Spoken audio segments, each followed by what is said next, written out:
नमस्कार, India news के digital platform पर आप सभी का स्वागत है। आपके साथ मैं हूं वंदना रोही। अतीक अहमद का बहुत ज्यादा जिक्र हो रहा है, साथ ही उमेश पाल को भी लोग याद कर रहे हैं। उमेश पाल के साथ किस तरह से अतीक अहमद ने ज्यादती की और कैसे उसे टॉर्चर किया। पहले उसकी 2006 में किडनैपिंग हुई, उसको लेकर भी जब उनकी पत्नी से बातचीत की गई तो जयापाल ने बहुत कुछ ऐसे राज बताए हैं जिसे सुनकर आपके भी रोंगटे खड़े हो जाएंगे। आप भी सोचेंगे कि कितनी दहशत उस वक्त फैला रखी थी अतीक अहमद ने, क्योंकि अपराध की दुनिया में अतीक एक बहुत बड़ा बादशाह था, अपने आप को शेर कहलाता था। लेकिन अब जब एसटीएफ की टीम उसे प्रयागराज लेकर आई तो रास्ते भर वो बौखलाहट में परेशान रहा। उसे लग रहा था कि विकास दुबे की तरह कहीं उसकी भी गाड़ी ना पलट जाए, और इसलिए वो आशंकित था।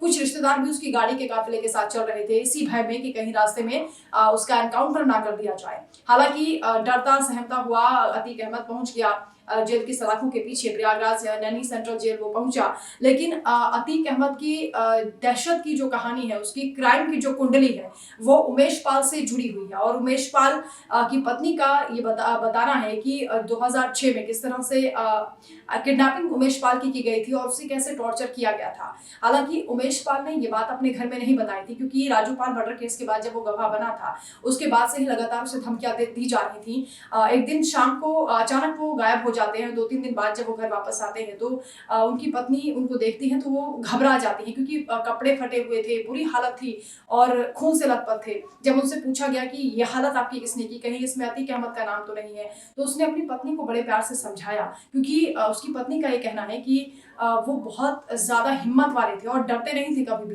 अतीक अहमद ने डराने की कोशिश की, लेकिन उन्होंने ये नहीं बताया कि अतीक अहमद ने उन्हें किडनैप कर लिया था या उनके साथ इस तरह का टॉर्चर हुआ, बल्कि उन्होंने बताया कि उनका एक्सीडेंट हो गया है और मामूली सी चोट है, सब ठीक हो जाएगा। क्योंकि वो अपनी पत्नी को डराना नहीं चाहते थे, उनके मन में खौफ पैदा नहीं करना चाहते थे। अब जया पाल का ये कहना है, जो कि उमेश पाल की पत्नी है, उनका ये कहना है कि बड़ी ही बुजदिली से मेरे पति की हत्या की गई है। वो कानून के साथ थे और राजू पाल मर्डर केस में लगातार गवाही को लेकर उन पर दबाव बनाया गया कि वो गवाही ना दें। अतीक जैसे अपराधी के सामने भी वो नहीं घबराए।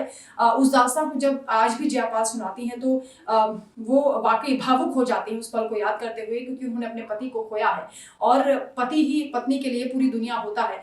और अतीक अहमद को लेकर उनका ये कहना है कि हालांकि योगी सरकार की ओर से सख्त एक्शन लिया जा रहा है, लेकिन वो चाहती हैं कि अतीक अहमद को जल्द से जल्द फांसी की सजा हो, ताकि अगर वो जेल में रहे तो, क्योंकि उनके परिवार को अभी भी जान का खतरा है।